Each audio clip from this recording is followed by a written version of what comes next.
Thank you for clicking on this video. Welcome back, friends. She called me trash on a Sunday. He punched me that night. Blood filled my mouth before I could say his name. My own brother, Michael, my blood. The same boy who once took a beating for me in 7th grade was now swinging fists in defense of a woman who laughed at my clothes, my job, my life. 10 years ago, he cut me off like I was some loose thread in his polished life. No goodbye, just silence. 10 years of nothing, until yesterday. They stood at the gates of my oceanfront mansion. Her in her designer desperation, him behind her like a shadow. She smiled like she still had the upper hand. He didn't smile at all. "We're moving in," she said. I just smiled back and locked the gate.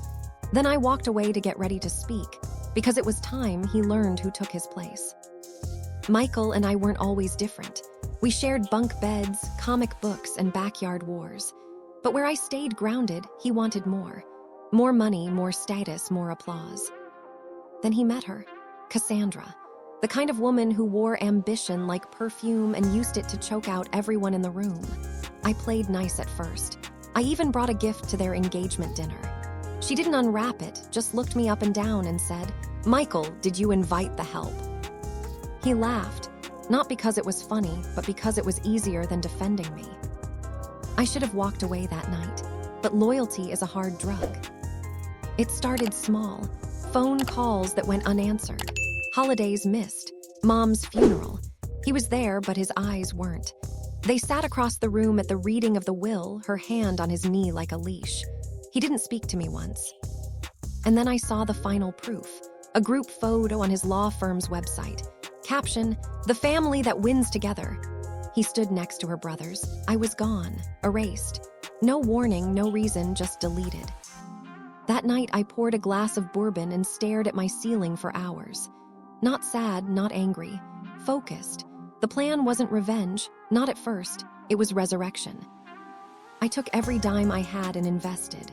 Real estate, tech startups, a logistics firm no one believed in until it exploded during the pandemic. I didn't post about it. I didn't brag. I just built quietly, relentlessly. I bought the house on the cliff, not for the view, but for the symbolism, elevated, untouchable. And then I waited, because time always shows the cracks. Their fall started the way all falls do. Debt, lawsuits, whispers in dark corners. Michael lost a major client over an ethics complaint. Cassandra tried to pivot to influencer life, but the algorithm wasn't kind to has-beens. Then came the divorce rumors. Then the market crash. And then, just like that, they were at my gate. She looked thinner, desperate. He looked lost. He stood there, face against the intercom camera, muttering, "We just need a place until things stabilize." I buzzed him in, not to stay, to watch. I led them through the marble hallway, past oil paintings and the kind of silence that echoes money. She tried to compliment the decor. I didn't answer. He finally said it. "You did good for yourself, man." I stopped walking and turned. "No thanks to you." The words hit him like a delayed punch. He tried to laugh it off, but I could see it. The unraveling, the realization. "You're angry." "No," I said. "Anger is loud. I've been silent." He looked around, probably wondering where they'd sleep. That's when the front door opened again and she walked in.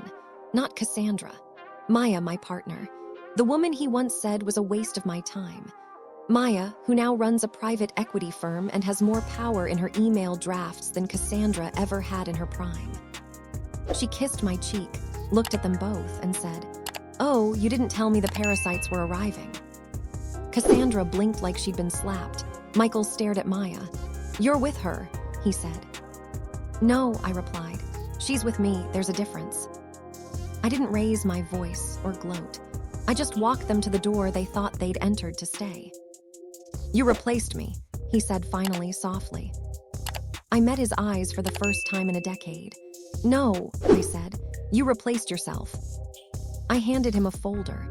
Inside, documents detailing his firm's collapse, the lawsuit I quietly backed, the house he lost at auction. To me. "You bought it." "It's a rental now. Tenants move in next week." Cassandra grabbed his arm, whispered something sharp. He didn't respond. I stepped back as the door opened behind them. "Gates unlocked," I said, "but it only opens one way." They walked out. No screaming, no begging, just silence, like the kind I lived in for 10 years. People think revenge is about anger. It's not. It's about balance, precision. It's about letting someone burn the bridge, then waiting on the other side with a mansion. I didn't lose a brother. He lost his place and someone else took it. Someone better. Someone who never once called me trash. Thanks for watching PastQuest. If you enjoyed the journey into history, don't forget to like, share, and subscribe for more amazing stories from the past. See you in the next quest.